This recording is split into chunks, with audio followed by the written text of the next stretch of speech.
लाख रुपयांसाठी सासरच्यांकडून विवाहितेचा छळ केला जात असल्याची घटना उघडकीस आली आहे।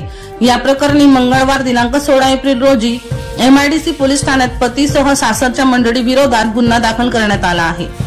शहरातील MIDCतील रेमंड चौक येथील माहेर असलेल्या रुपाली प्रसन्न कुमार गवाडे यांचा विवाह पुण्यातील सुयोग कॉलनी येथील प्रसन्न कुमार पंढरीनाथ गवाडे यांच्याशी झाला आहे।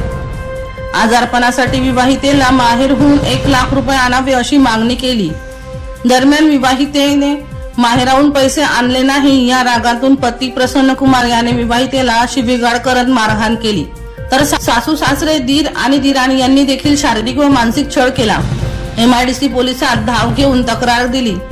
त्यांनी दिलेल्या तक्रारीवरून पती प्रसन्न कुमार पंढरीनाथ गवाडे, सासू कलावती पंढरीनाथ गवाडे, सासरे पंढरीनाथ गवाडे, दीर सुशांत पंढरीनाथ गवाडे, दिराणी सपना सुशांत गवाडे यांच्या विरोधात MIDC पोलीस ठाण्यात गुन्हा दाखल करण्यात आला आहे। वर्षा लोहार यांचा खास रिपोर्ट V1 लाईव्ह जळगाव।